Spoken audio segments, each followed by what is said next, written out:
All right, we are live Sunday's Media Football Show, Week 11.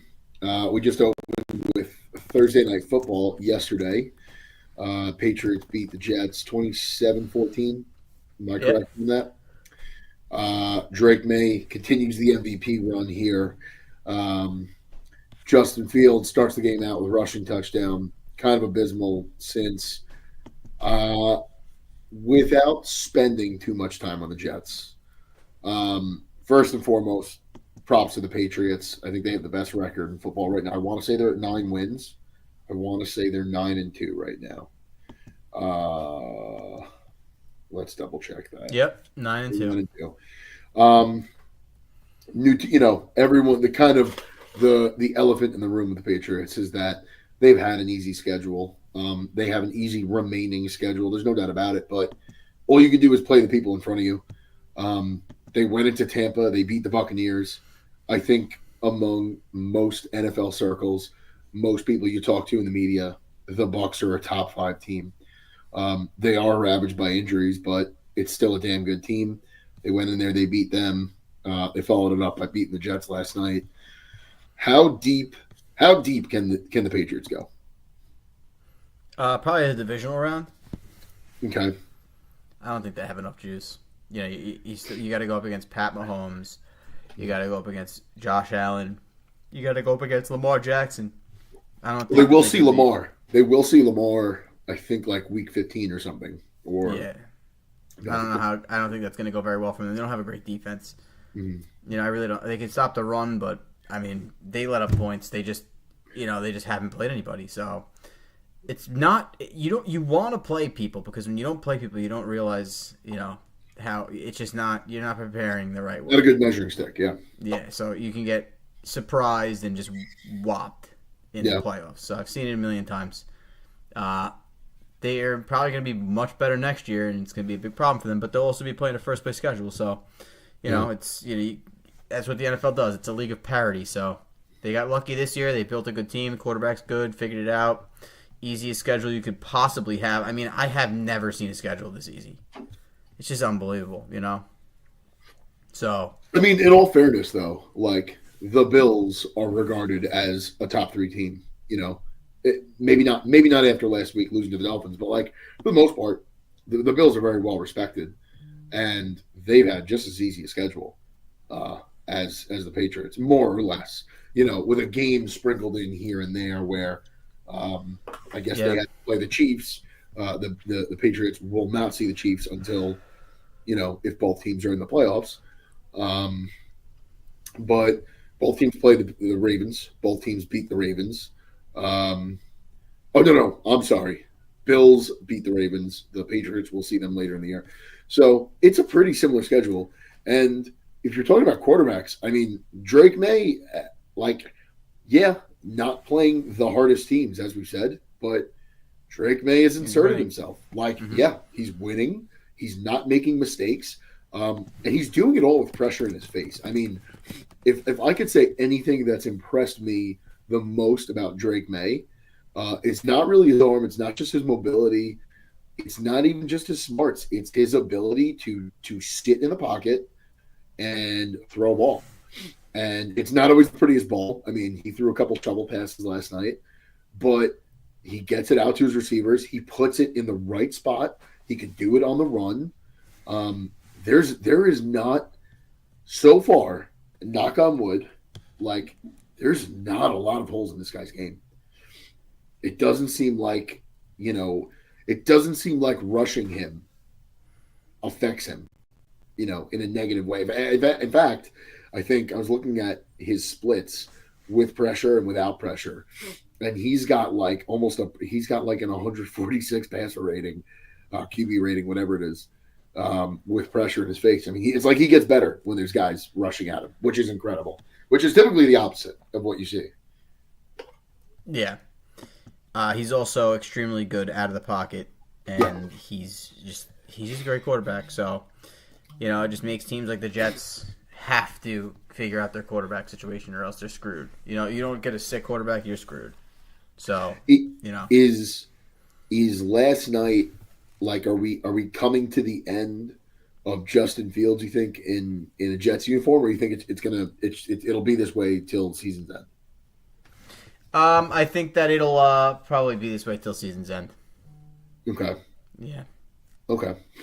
I saw. There's nothing. There's nothing to talk about for the Jets. They're just putrid until they draft a quarterback, and I hope they do. You know, it's sometimes teams overthink it. Like I think that nobody knows how good these quarterbacks are going to be every year. You can only assume, and you just got to take it and hope that you have the facilities and the people in the building to get the guy to be good. You know, and or you just keep doing it over and over and over again. I saw NBC Sports Boston tweeted out. NBC Sports Boston tweeted out a video of, like, I guess it was whatever, two analysts talking outside Gillette, and they were talking about the draft process.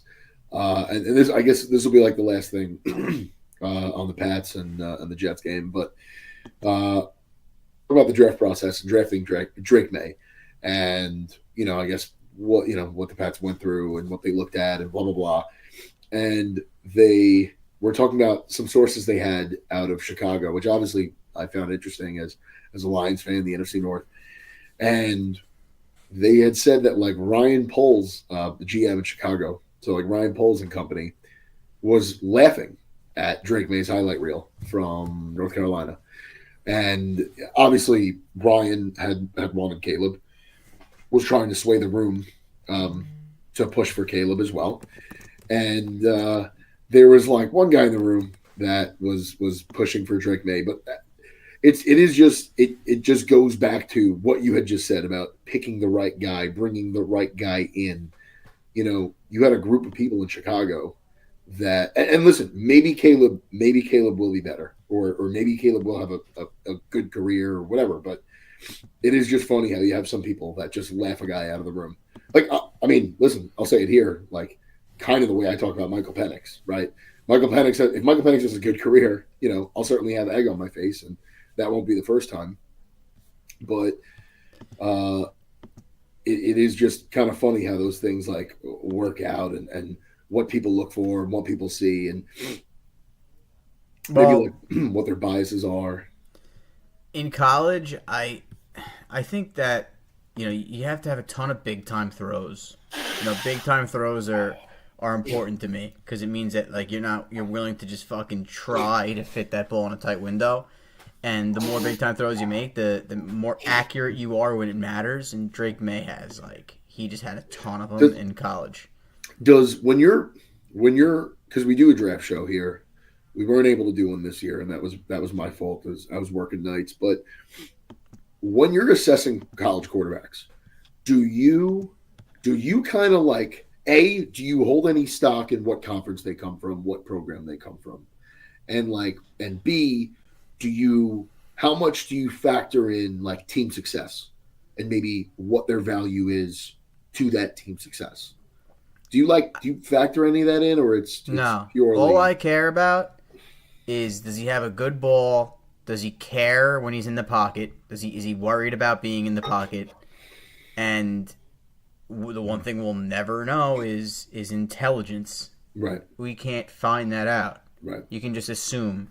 Right. But you don't know the play calls and how the coach is, simplifying the system or what's going on. But I know that if the guy's super accurate and can level, layer passes and be consistently accurate, that's important. Can he get it in? Does he have enough of an arm? And how is he in the pocket?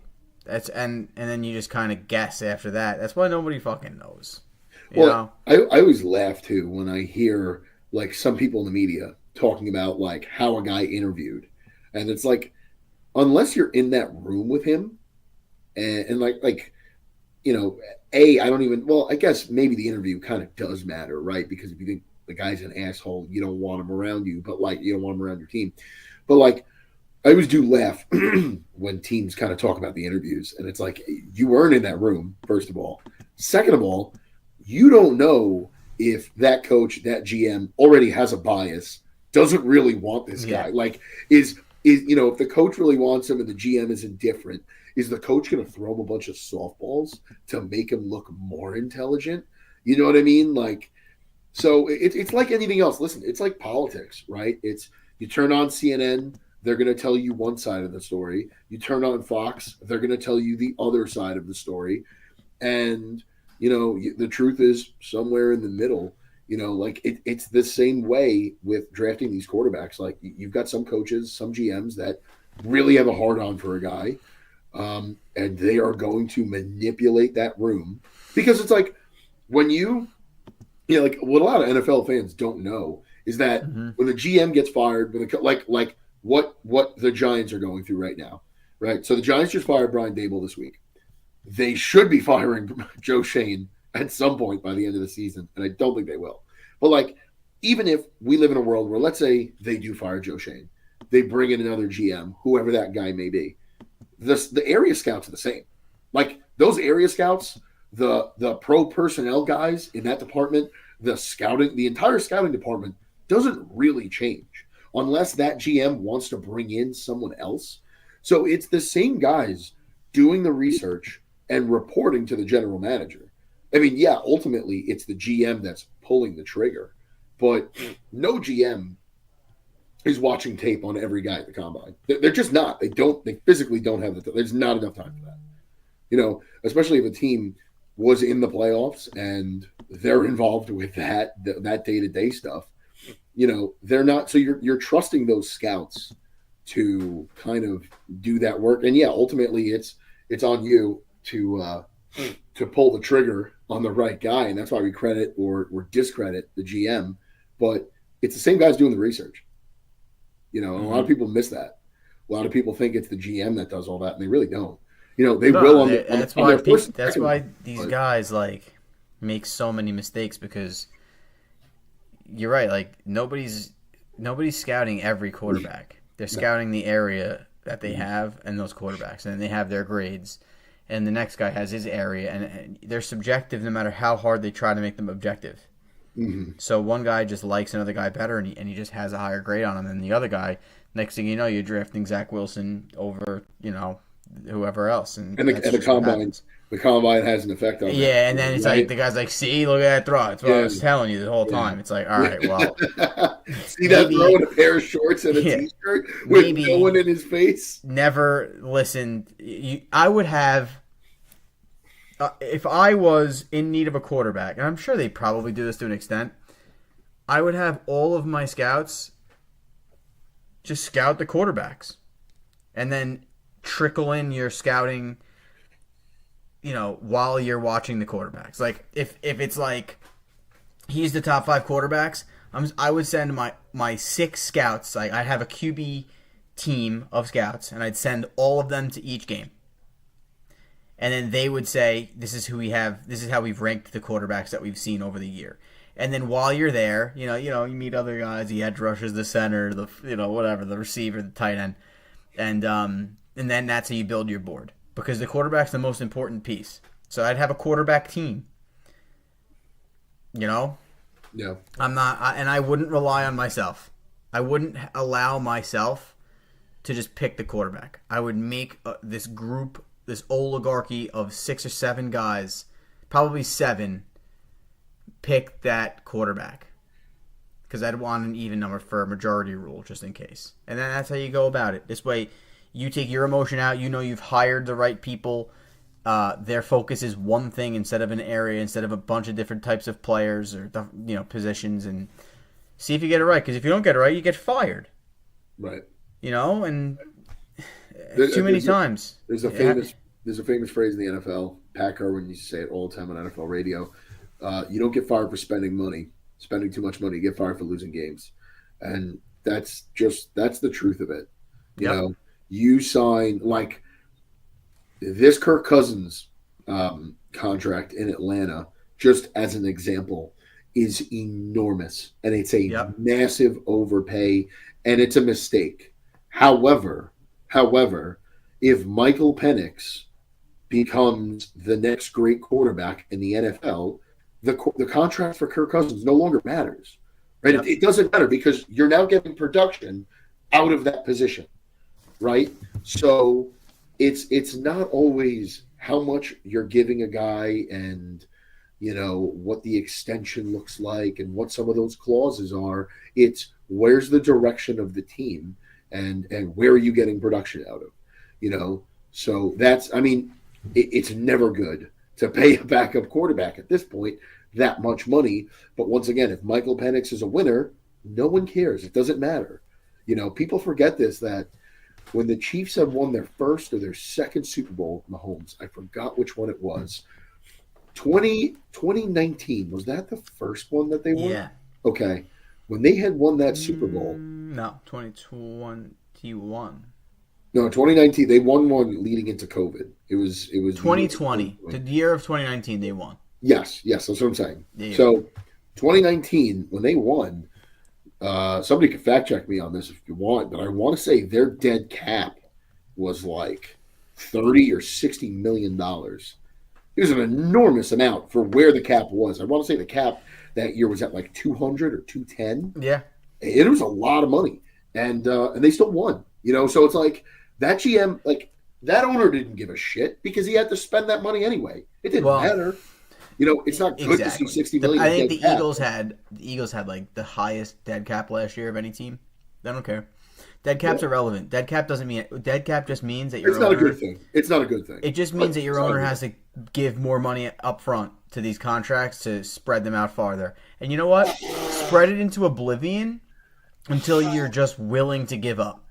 Because if you have a quarterback, dead cap doesn't that you want dead cap because you want to just keep trying. Dead cap means you tried no matter what. You're always going to miss on players. You're always going to miss on free agents. There's nothing you can do about it. Guys get hurt. Guys never play again.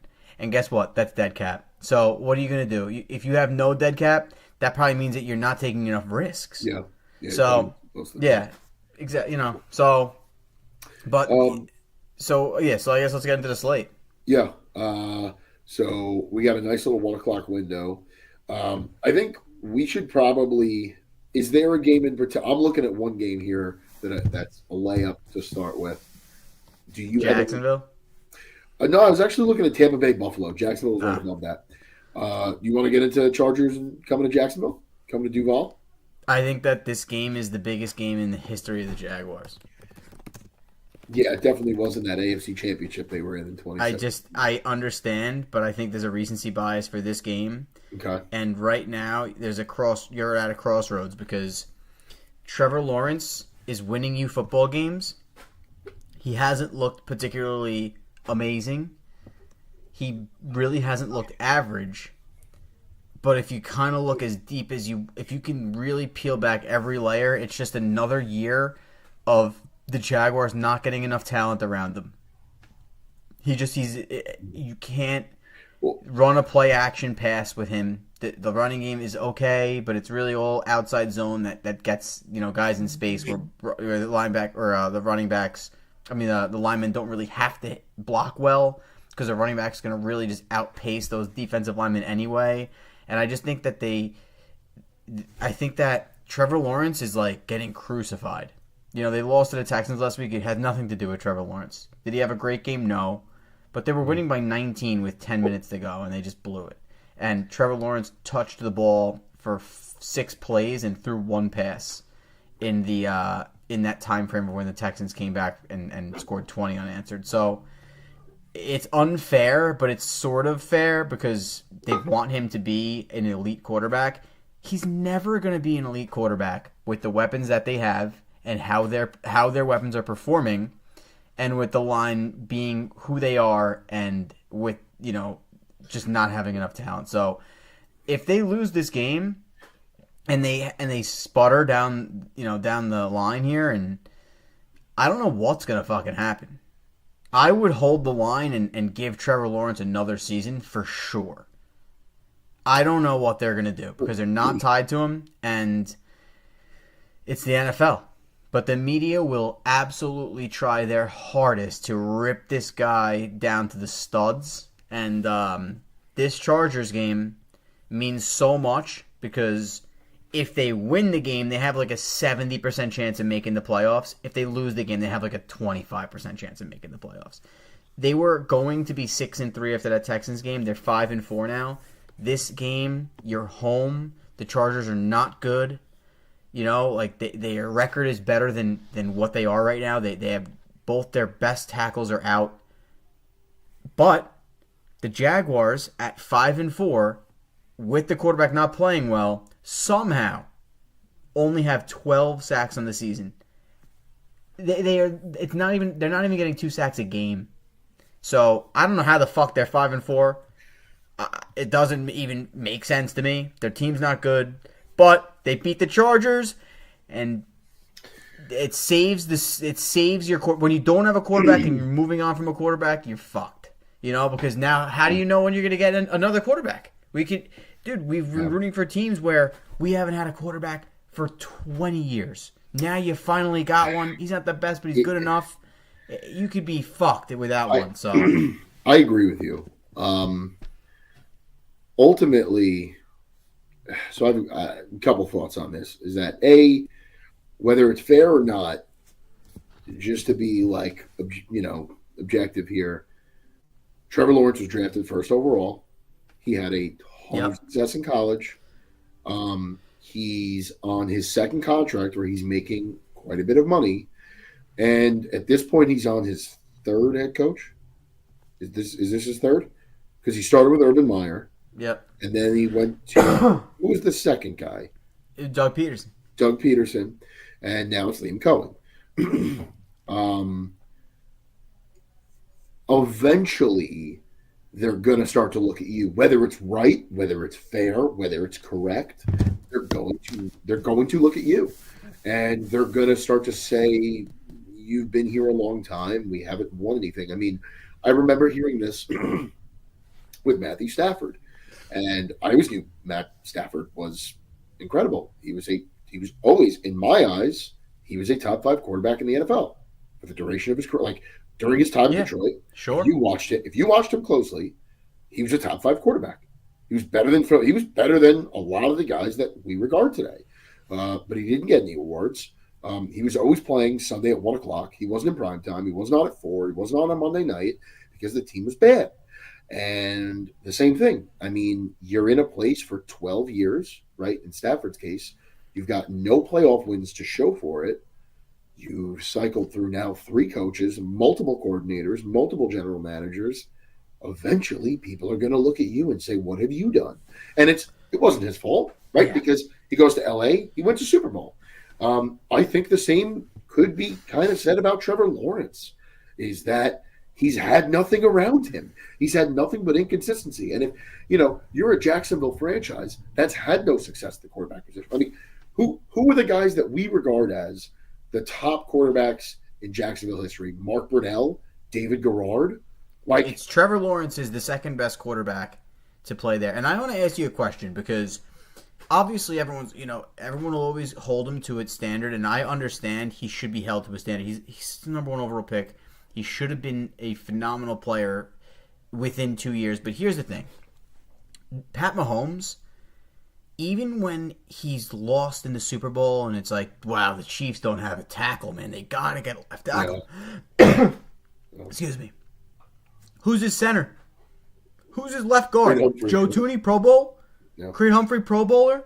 Trey Smith, All-Pro? I think Creed Humphrey's an All-Pro. So you got All-Pros in the fucking heart of their line, but they don't have a tackle. They needed a tackle. So it's like, okay, what about Josh Allen? Josh Allen, he's got a pro. We got to find somebody else. Well, that's what it's like. Yeah. Josh Allen, Pro Bowl left tackle. Yeah. Pro Bowl center. Sorry, Pro Bowl right tackle with Spencer Brown. They have what they need. Yeah. Trevor Lawrence, his left tackle's not as good as Josh Allen's. His left guard's not as good as him. His center's not as good. His right guard's not as good. His right tackle's not as good. In order to evaluate a quarterback properly, you gotta give him a really good offensive line because most quarterbacks aren't going to be able to get it done with a subpar line. You'll have your outliers. Like, I do think Mahomes and Allen will get it done without the best line out there.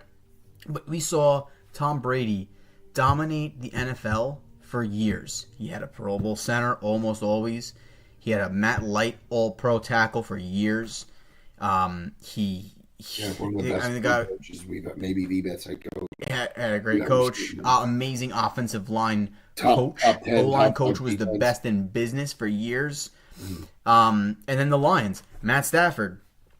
He's clearly a better quarterback than Jared Goff.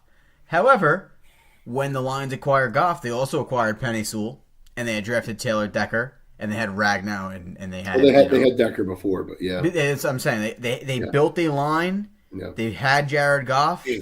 and then all of a sudden that line's good, and they're humming. I don't think that Trevor Lawrence is overcoming an offensive line. I don't think many quarterbacks are, but to move on from a guy well, like that, I think they're not doing him justice. I think that the truth is somewhere in the middle with Trevor Lawrence, and that it's fair to expect more out of him.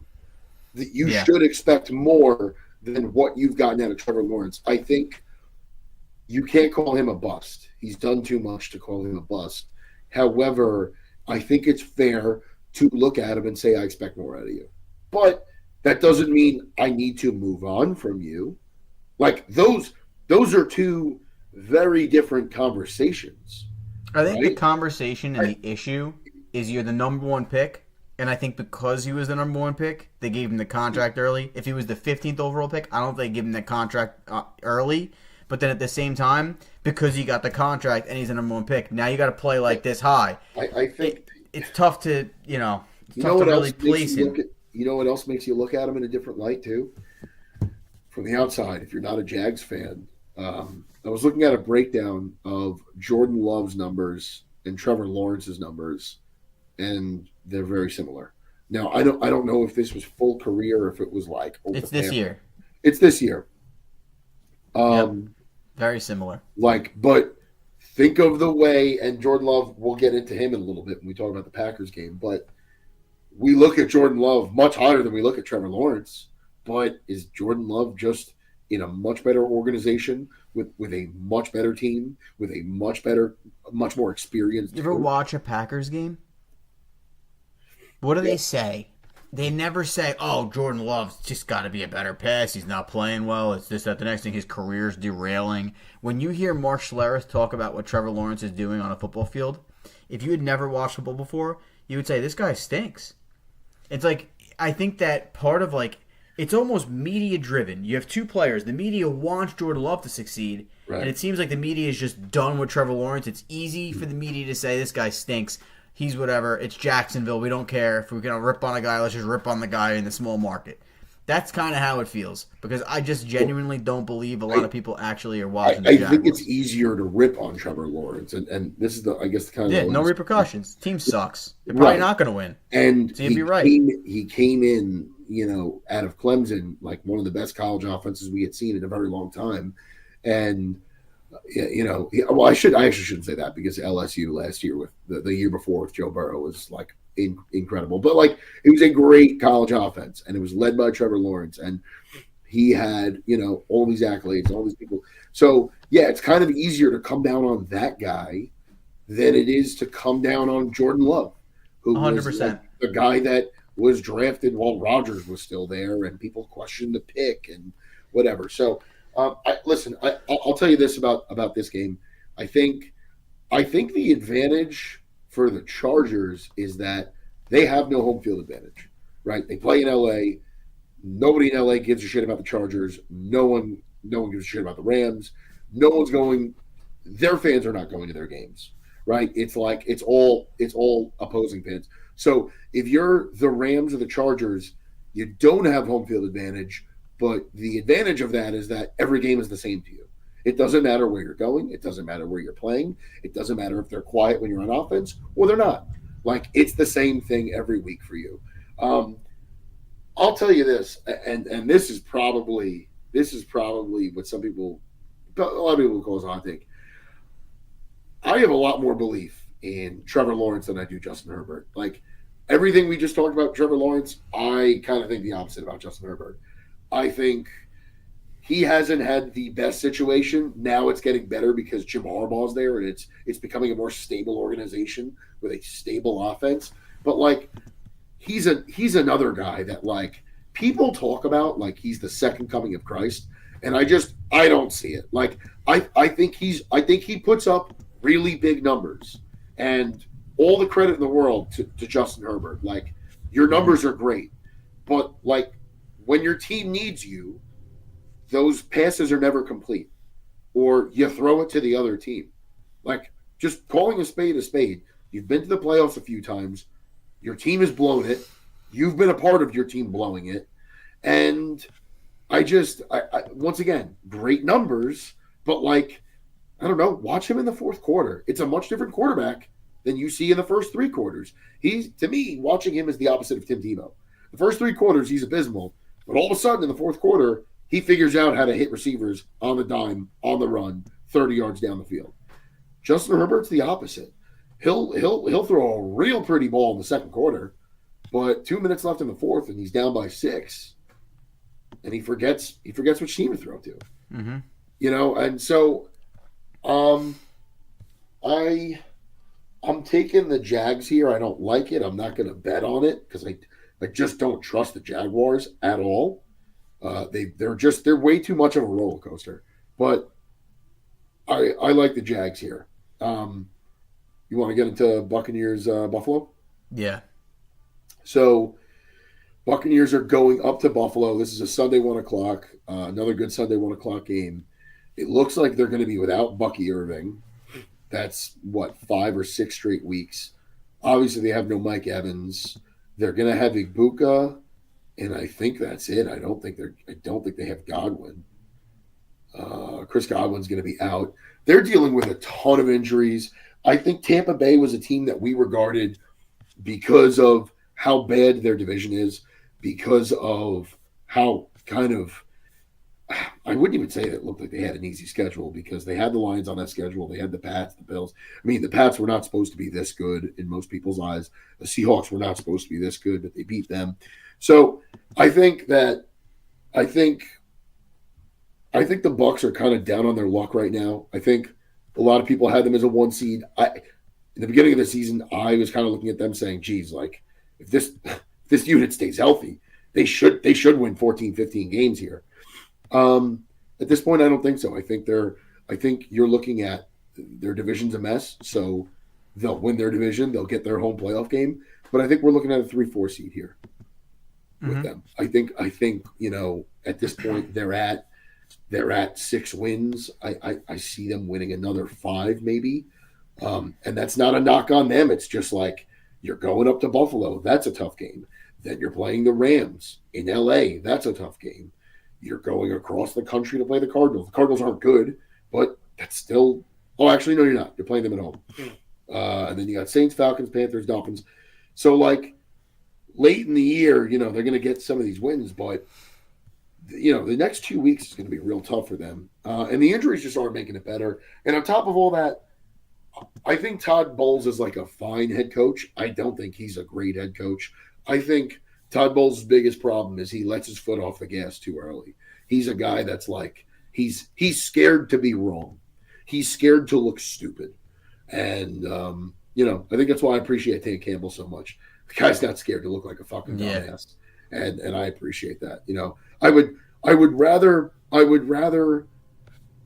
rather you go for it and lose than, we kick a field goal and now we're going into overtime. Like, I don't know. You see it all the time with the Bucs. They start to win. He drops back into a prevent defense.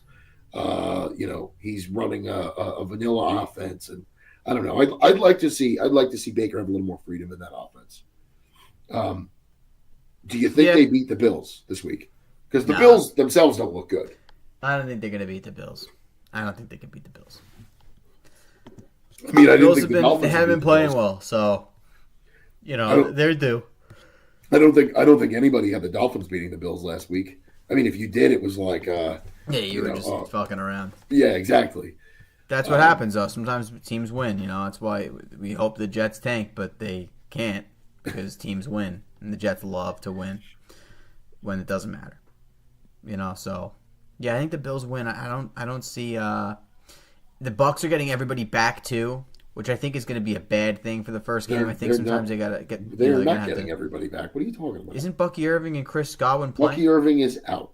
Oh, okay. I'm sorry. I thought they were in, so they're both out. No, they're out. They're out. They're not going to win.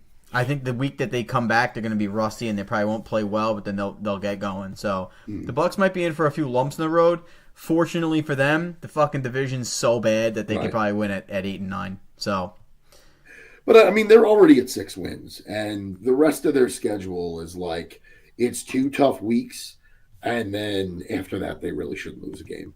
They go after they play the Bills, they have the Rams, and then it's Cardinals, Saints, Falcons, at Panthers, at Dolphins, and then Panthers again. Like that, you should lose one game in that stretch. So you should, yeah. Okay. Let's get into the game. Packers Giants. So Packers lose at home to the Eagles last week. People are bad game. People are starting to doubt Jordan Love. They're starting to doubt Matt LaFleur. I have seen like 5 or 6 posts now from Wisconsin radio stations, Green Bay Packers podcasts, that if the Packers miss the playoffs this year, LaFleur's gone. Great, good. Bring him over. I'll trade a first for him.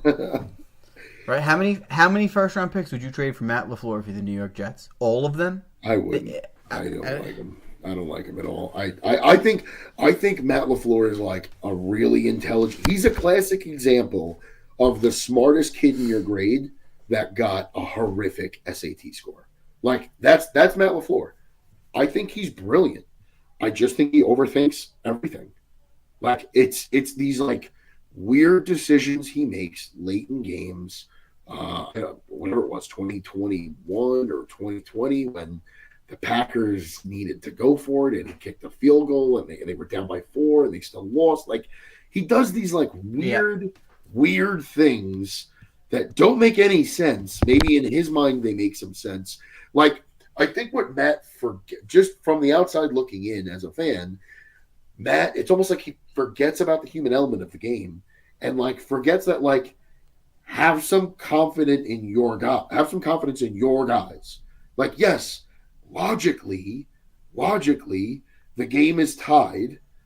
You should, it's 4th and inches. We should just kick this field goal, right? Like there's 8 seconds, whatever it was, 30 seconds left, but what does Dan Campbell do? Dan Campbell says, no, I'm going to run it at your face, kill the clock, then I'm going to kick a field goal, and you'll never get the ball back. But like Matt LaFleur is this like, I don't know, everything to me seems so regimented with, and this offense has gotten so stale in Green Bay. And this is now 3 losses that they have had, the 3. So they're 5-3-1. They tied against the Cowboys, which they had no business tying. They should have blown them out. Mm-hmm. This is 3 losses here where the defense, the Green Bay defense, has kept opposing teams to 16 points or less, and they've lost those games. Jordan Love is another guy that's making a lot of money. He's another guy that he wasn't first overall, but he was a first-round pick. At some point, you need to elevate the offense, and I get that he lost Tucker Kraft. That's his favorite target. I get that there's no true, ace. There's no Justin Jefferson. There's no Jamar Chase there, but you've got some decent guys to throw to. You've got a hell of a running back in Josh Jacobs to hand the ball off to. There's kind of no excuse to not be scoring more than 16. The Eagles walked into your house and they beat you 10-7. I mean, there was no excuse for that. Like, I know that the Eagles are a good team, but like, you're the Packers. You just traded for Micah Parsons. You should be the team that beats the Eagles in your own stadium in prime time with pretty much only your fans in attendance. Like, you should. You fucking should. And you can't find a way to score more than 7 points. Like, there's a lot of question marks with Matt LaFleur. There's a lot of question marks with Jordan Love. I really like it. I think that this is great because for a while I was really and even more so. I mean, that loss to Carolina, like, how did that happen? The loss to the Browns was whatever. It's September. Things happen. You're in Cleveland. That's a good defense. It is what it is.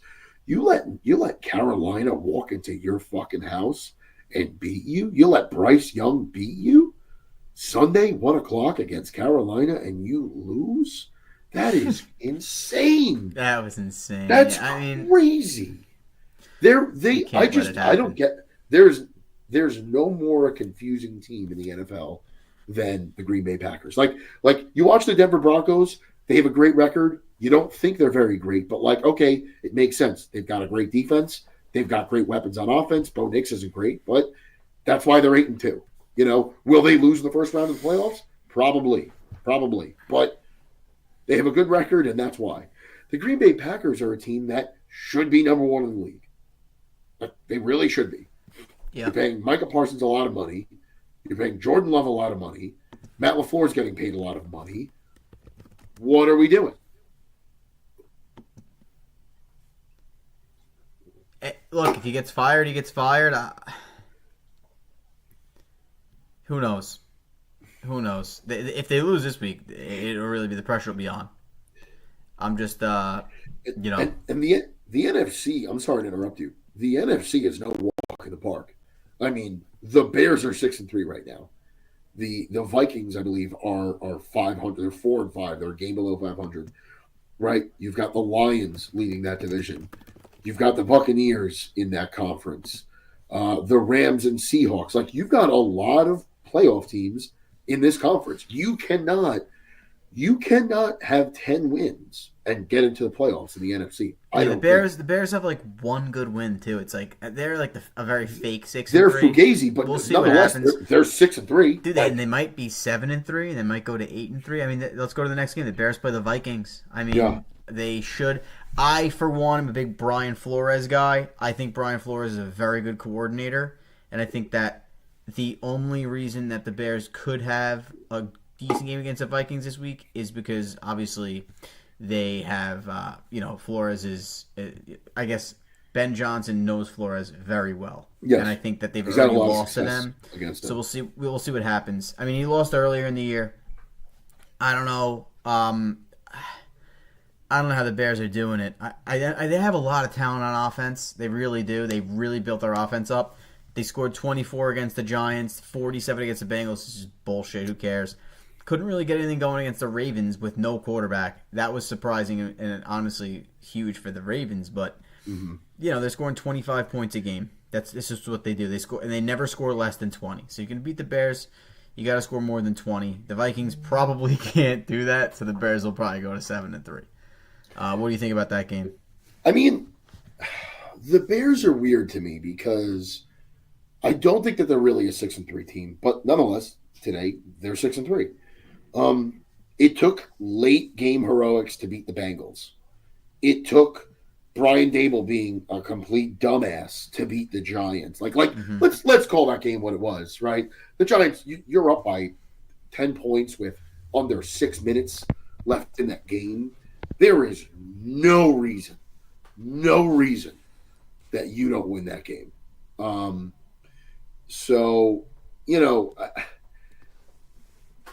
mean, credit to them because they have the wins, but they're not pretty. I don't think that they've been tested. When they had to, I would say their biggest win was like the Commanders week 6, and Jaden Daniels was playing in that game. I believe they hurt Jaden Daniels. Other than that, maybe you look to the Cowboys game. Like you said, they couldn't beat the Ravens without Lamar, which no one's had trouble with, right? That guy's not on the field. The Ravens don't stand a chance.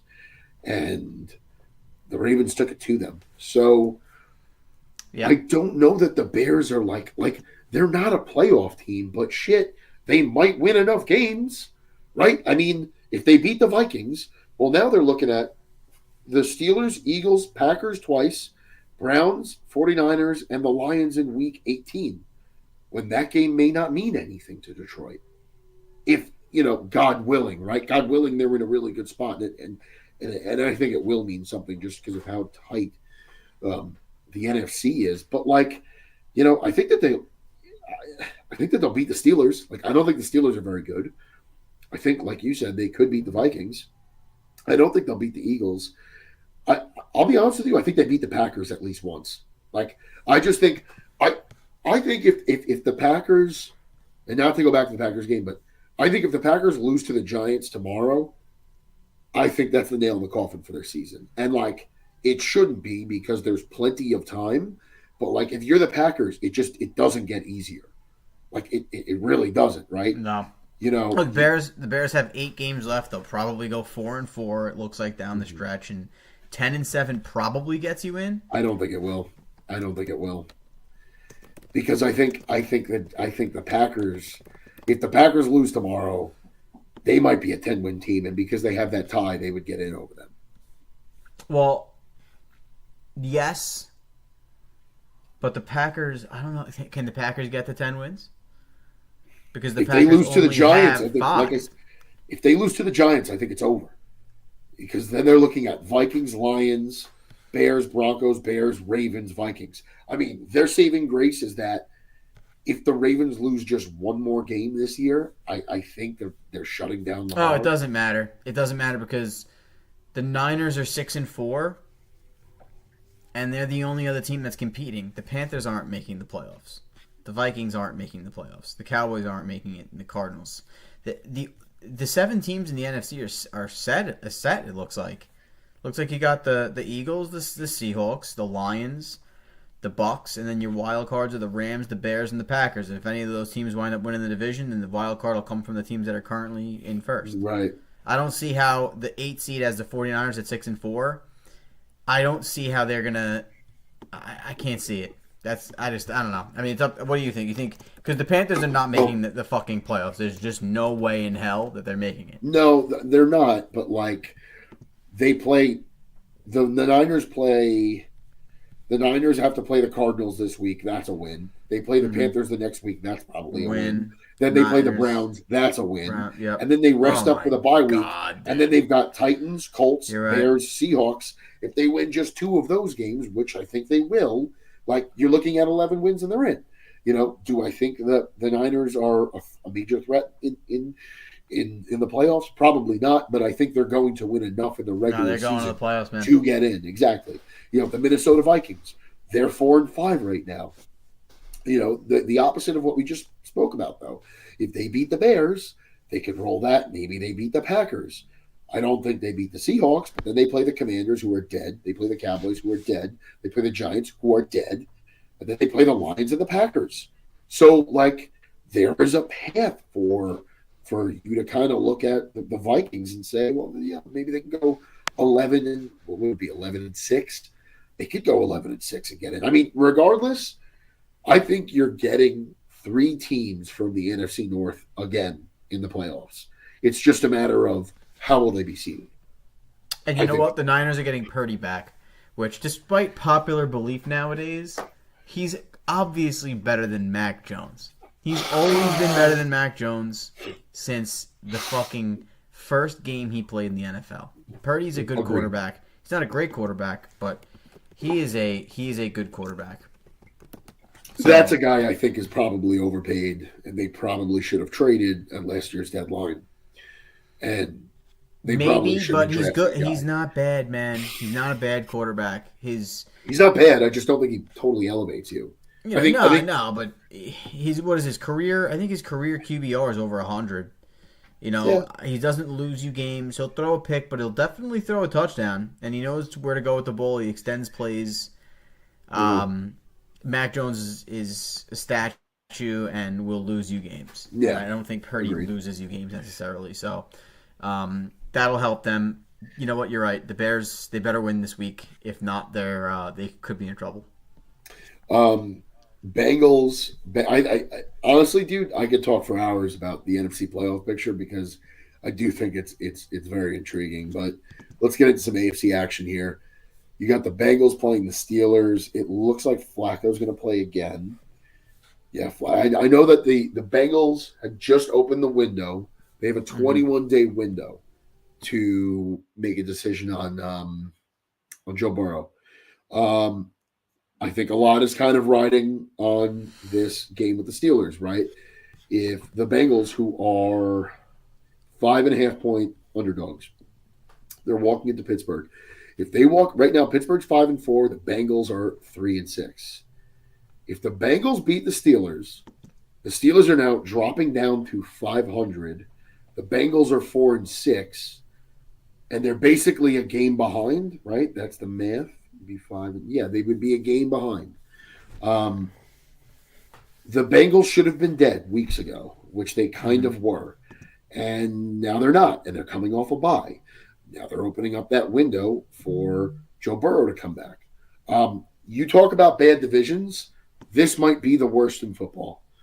No, you know what? I'll take that back. I think probably the NFC South is the worst in football, but this one ain't pretty. This is an ugly division, and I think the winner of this division, if the Steelers lose tomorrow, because the Steelers are at 5 wins, I think we might be looking at the winner of this division being 9-8, maybe 8-9.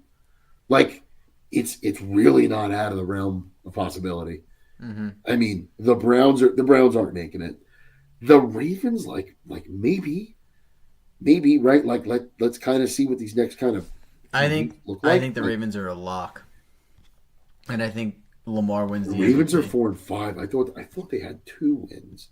No, I think Lamar is gonna. I think they don't They're winning lose this another game, Yeah. and I think Lamar wins the MVP because when he's not in, they No, just can't even move he's the lost. football. They've lost too many. They're physically not going to give him the award. If he runs the table and he ties everybody else in total touchdowns, I think they'll give it to him.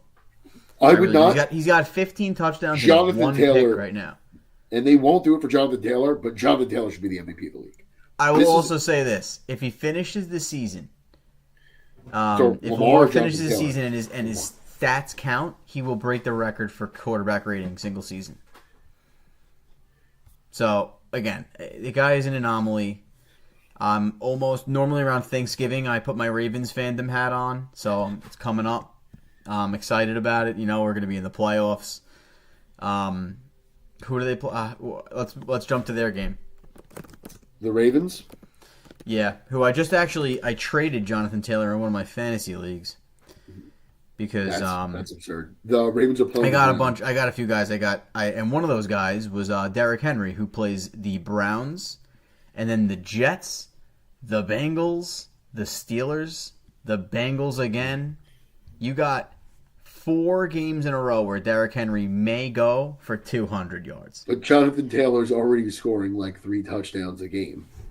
Yes, but I also had a horrible team. I needed many guys. Okay. The team was only done. But regardless, if you're going to acquire a player in fantasy this year, it is Derrick Henry because he gets to play the Bengals 2 times in the next 5 weeks and the Jets. So those 3 games, those 3 matchups, can win you a fantasy league. You know, they can definitely bring you into the playoffs, and that's exciting. You know, I think that he's going to be in for a really, really big November and December here. Take us through this Browns-Ravens game.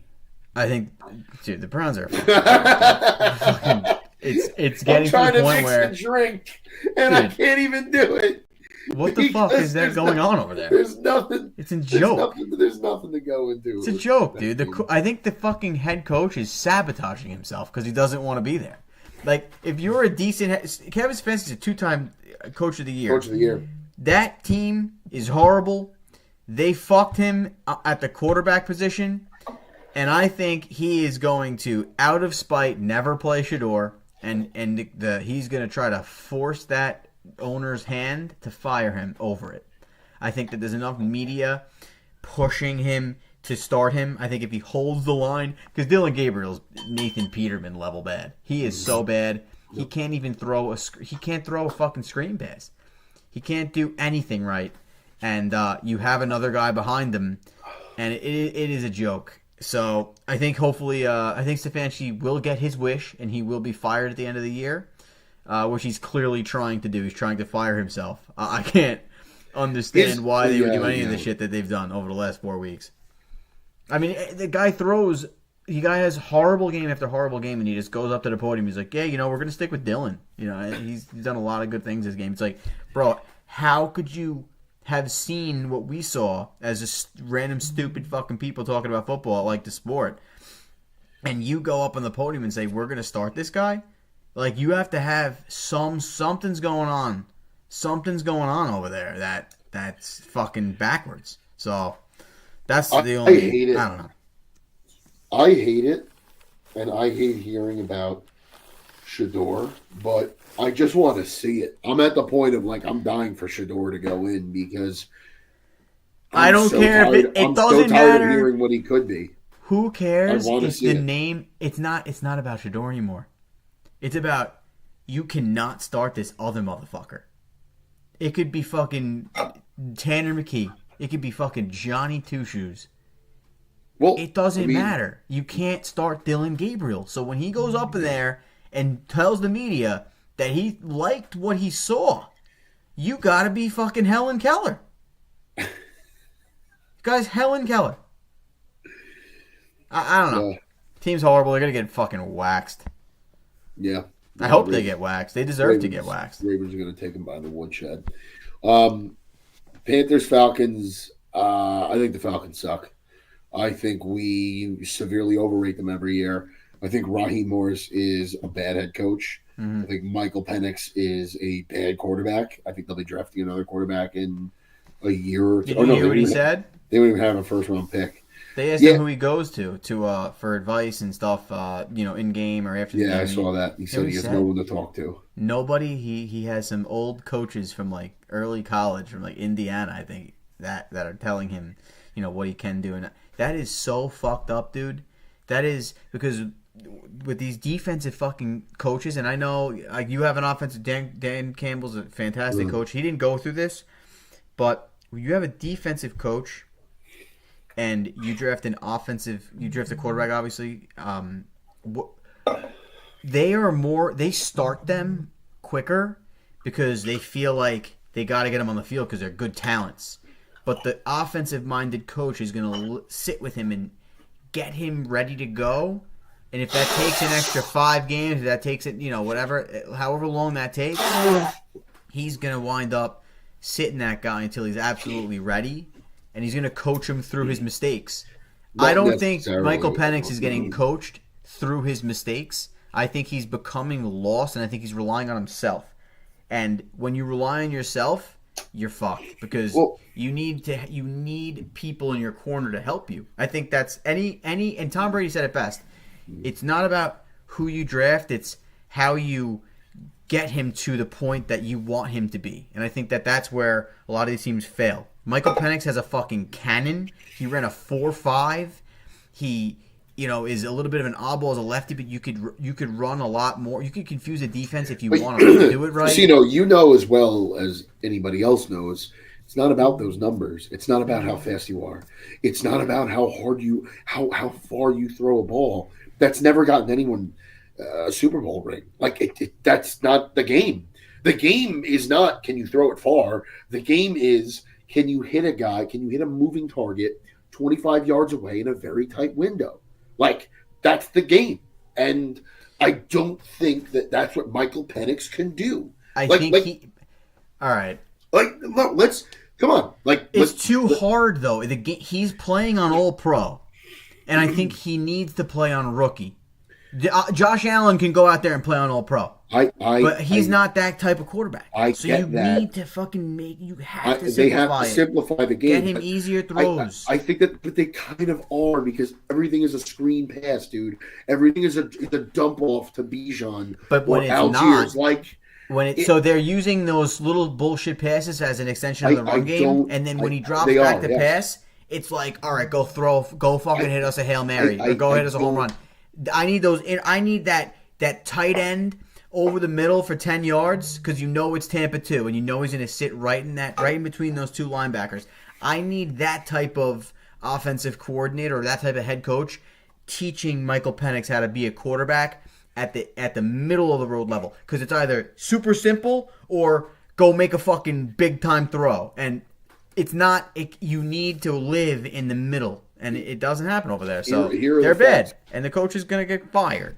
Here are the facts of Michael Penix is that he's a guy that played at multiple colleges. He's now going to be 27 years old. He's got an injury history. He played 5 or 6 years of college ball. He's not a guy that came out to the NFL quickly.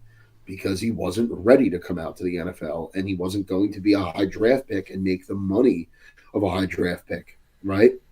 So all these things kind of factor against him, and he's in a bad situation. They're losing. He doesn't look good. Like, a combination of all of these things, I think they're going to move on from him quicker than most teams will. And if there's any guy that may not get the best shot in the NFL, I think it's going to be Michael Penix, because I think it's a bad coaching situation. I think it's a poorly run organization. There's a few things that the owner does there that I like with the fans, but from running a football team, I don't think that they do it right. They have not been able to hire a head coach since Dan Quinn. They probably shouldn't have moved on from Dan Quinn. Dan Quinn made mistakes. Who the fuck doesn't? Who doesn't make mistakes? What head coach is perfect? Okay, 28-3 happened. Sucks. It sucks. But he got you there. I think that they're going to end up moving on from Michael Penix, and I think that he's not. I agree with you. Like, he's probably not being coached up right, and I agree with you. But he was also not a finished product. Like, and none of these guys are. JJ wasn't. Drake May wasn't. Caleb wasn't. I get that.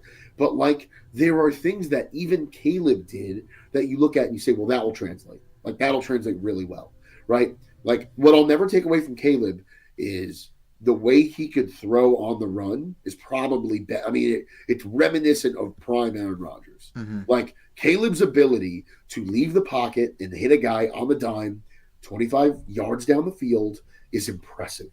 And that's something my quarterback can't do. Most quarterbacks can't do. And Caleb can do that. Michael's got a deep ball. Like, that's what he's got. He's tall, he's big, he's strong, and he's got a deep ball. Okay, so did Giovanni Carmazzi. Like, all right, that doesn't, like, you don't throw the ball 60 yards down the field more than once a game in this league. It doesn't happen. It doesn't happen. Like, where he needs to excel is what you just said. You know, the 10-yard out, right, to get the first down, the slant route to your slot receiver. Like, that's where he needs to excel, and he doesn't. He overthrows these guys by 10 yards. It's ugly. It's ugly. I mean, if I were Raheem Morris, I would sit Michael Penix right now, because you're not doing him any favors. You're killing this kid's confidence. You're telling him, dude, you suck, because he does. Because Michael Penix is one of the worst quarterbacks in the NFL right now. He's that bad. He's that like Mac Jones is not good. Mac Jones is not a very good quarterback. No, you're right, 100%. Yeah, he's been brutal, and it's been, you can't. I think the best I just thing, think that you can't be the talent that the guy possessed and what he showed last year, for it to come out and look like this. You fire the coach. You just immediately fire the coach, and you just bring in another coach. You say, Michael Penix, you're going to get 12 more games in the NFL. If it doesn't work out, we're going to the backup next year. The very best thing for Michael Penix would be to, like, and they won't do it because it's like it's in their division. But like for me, if I were Michael Penix, I would want to go to LA next year or to Tampa Bay and sit behind Baker Mayfield or Matthew Stafford or Jared Goff, or go to Buffalo and sit behind Josh Allen. Like, if that is the best thing for this kid's career right now, is to sit behind a legitimate starter, a legitimate quarterback in this league, learn what to do and what not to do, and then take that somewhere else and excel. Because right now, having him out on the field is just doing it. He's terrible. Like, he can't do. When I watch Falcons games, that kid can't do anything right. Like, for every beautiful pass down the sideline, there's 5 more ugly out routes that he misses Drake London, or he misses Kyle Pitts, but you know or he what? misses Algiers. Then don't call. I know it sounds ridiculous, but when Lamar was drafted to the Ravens, they built an offense around him. Yes. Said he's not good at this, he's not good at this, but he's really good at this, he's really good at this. Okay, great. Michael Penix is great right over the middle of the field. Right over the middle of the field, bang, 25 yards down the field, he's going to hit Drake London right in the helmet. That out route where it's timing based and it's his third read, he's late, it's high, it's out of bounds.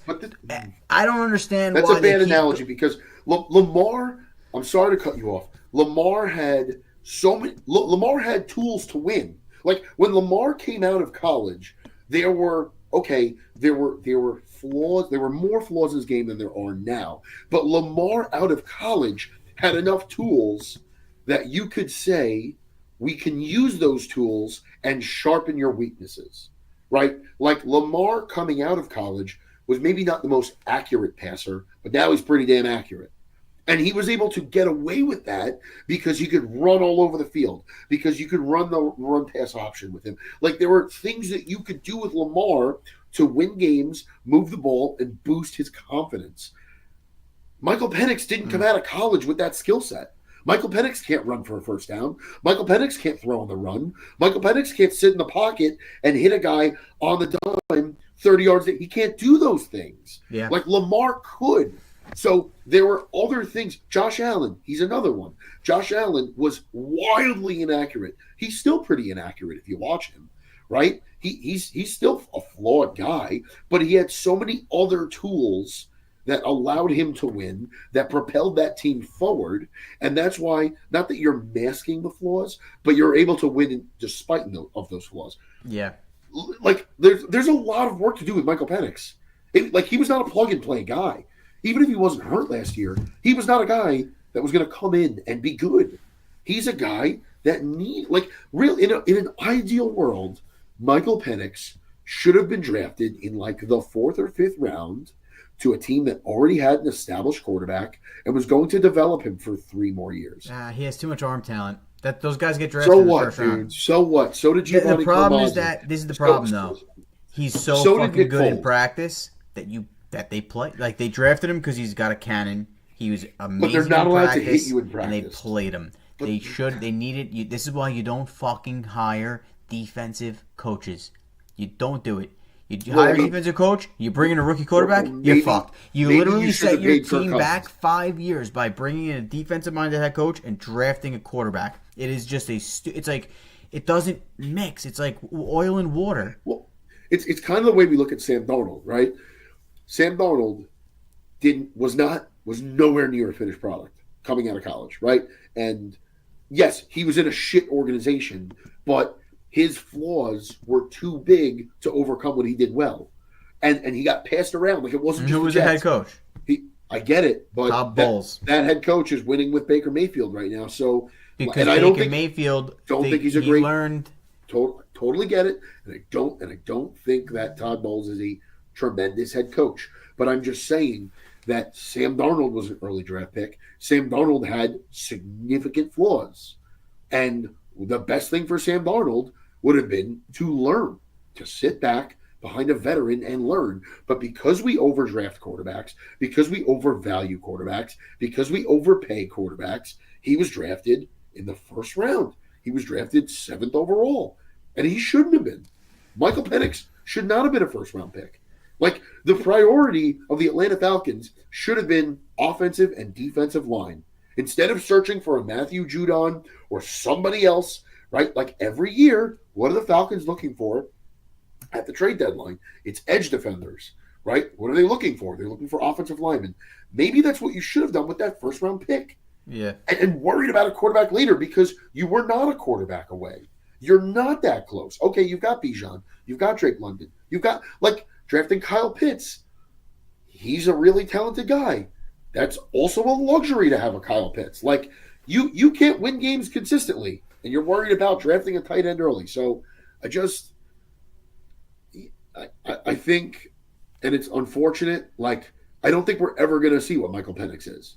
Like, I think this is just going to be what he is. Like, he's going to be this guy that has a big arm, but he throws picks. He's going to get passed around the league, and until he sits back, and he probably won't, like, he's going to keep getting probably, like, starting jobs at like bad places for a while, like Geno, and it's just like this is what it's going to be for him until he sits behind someone and learns something.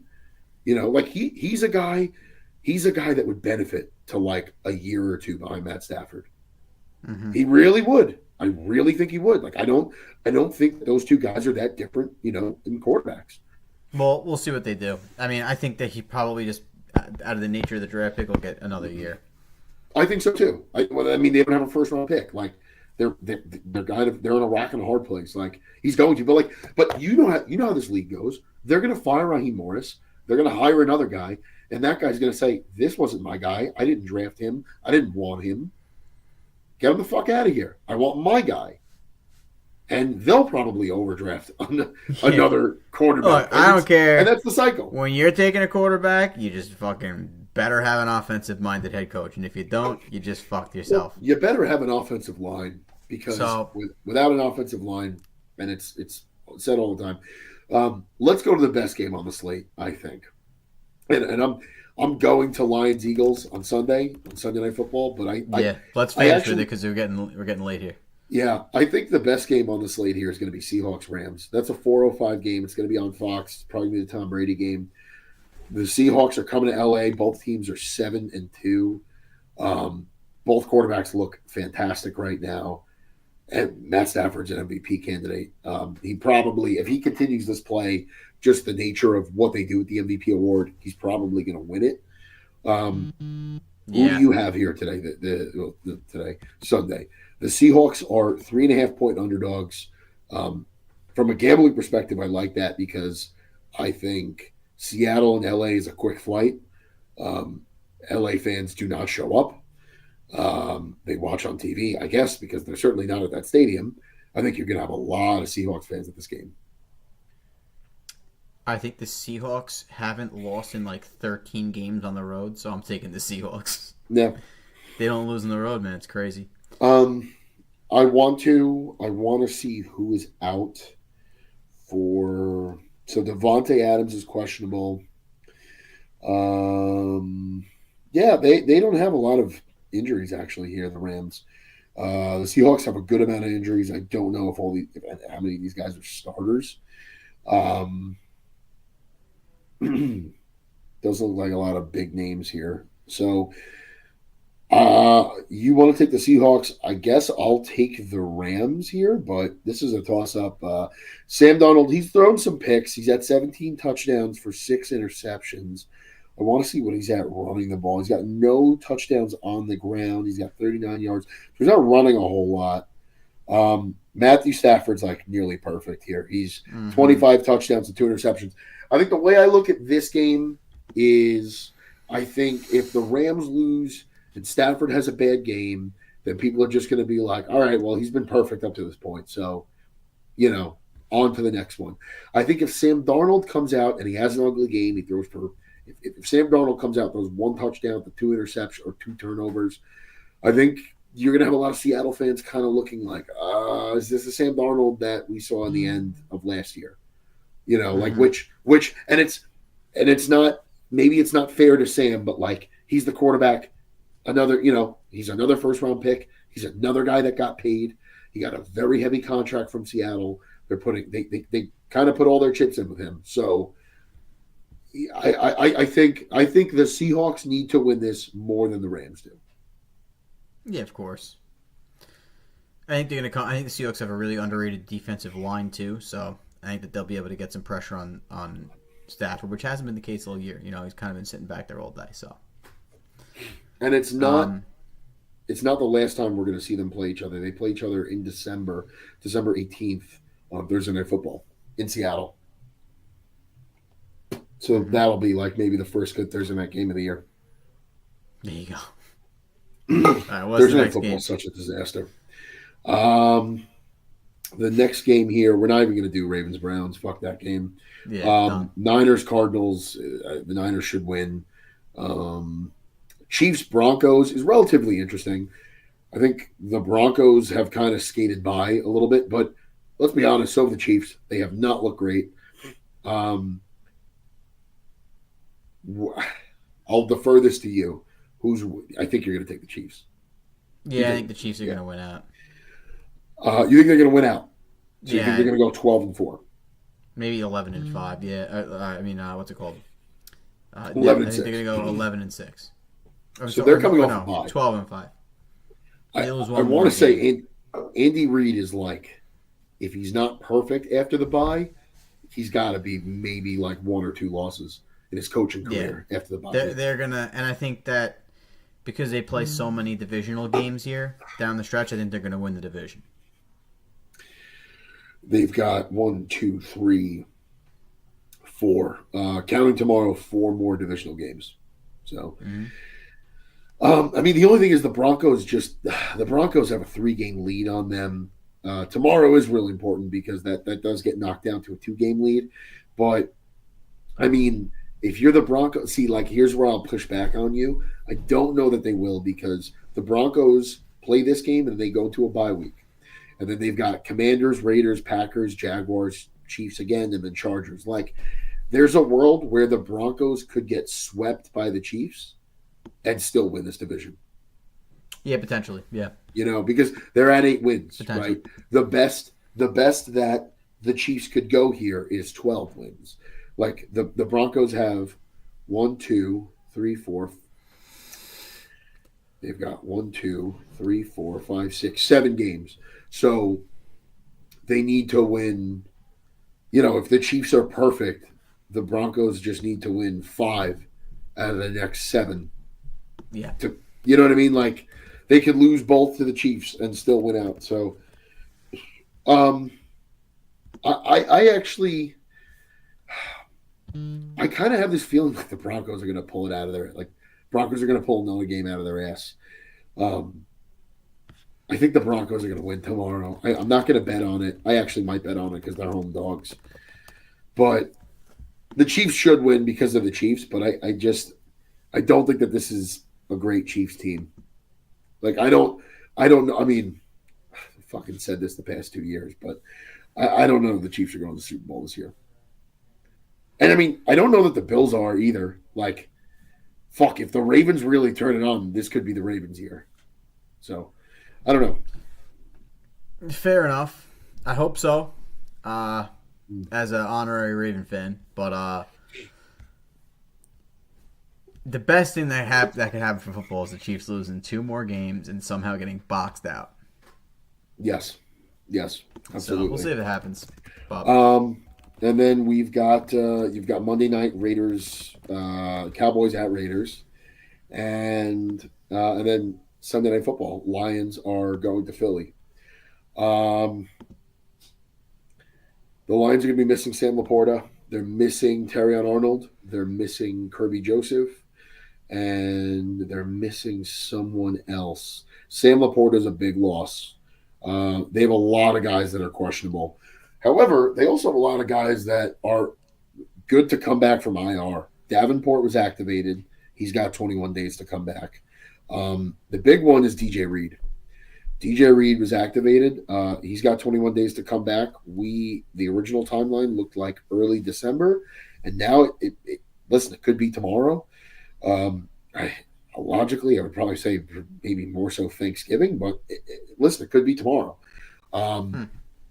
AJ Brown has been very vocal about how frustrated he is with this offense. To a degree, I would say rightfully so. He's not getting the ball thrown. They're not like I think it would be one thing if they were winning games and they were scoring a bunch of points and he wasn't getting the ball. Then I think you got a little more, ammo to call him a prissy little bitch. But they're really not putting up points. They're better than this. Like, I think they're better than this. And do you relate it back to the OC? Do you relate it to Jalen Hurts? I mean, who shoulders the blame for the Eagles' lack of offense? I just think they've been subpar in the running game, and they rely on that so much. AJ Brown doesn't help things, but I think they're a running team. Jalen Hurts is not a serious passer. He's a rhythm. Get the run game going, work off that a little bit, and use his legs, and have linebackers cheat because he's gonna run, and then he throws it, and he's got that deep ball that he just doesn't really use anymore. AJ Brown's irrelevant. Sad. He's gonna have like 750 yards this year. It's pathetic. So, yeah, I blame the quarterback and the running game, and I guess that stems into the OC. But you know what? And the running game is kind of what you're looking at here. I think I attribute a lot of that to their offensive line is just not what it was in years past. And listen, for that matter, the Lions too. I mean, the Lions are missing Frank Ragnow. That's a huge loss to them. him retiring in July like really hurt them. But yeah, the Eagles don't run the ball with authority like they have been able to. And I'm biased, obviously, but I'm taking the Lions here. I think the Lions are going to walk into Philly and win. Yeah, I think so too. I think they I woke do. up. I think they woke up last week. The Commanders are a bad team. There's no doubt about it. But I think they woke up, and I think they're better off with Dan Campbell calling the offense. Um, so I'm taking the Lions here. Good choice. Shocking. Uh, do you? I really got to pee. So am I ending the stream here, or do you want to Yeah, let's talk cut more it. about this game? All right. Thank you all for They went tuning in, for an and hour we and will see 20. you It's a good all. one. We will see you all next week. Thank you for tuning in. Let's go Lions. Let's go Jacks. Jag off. Peace.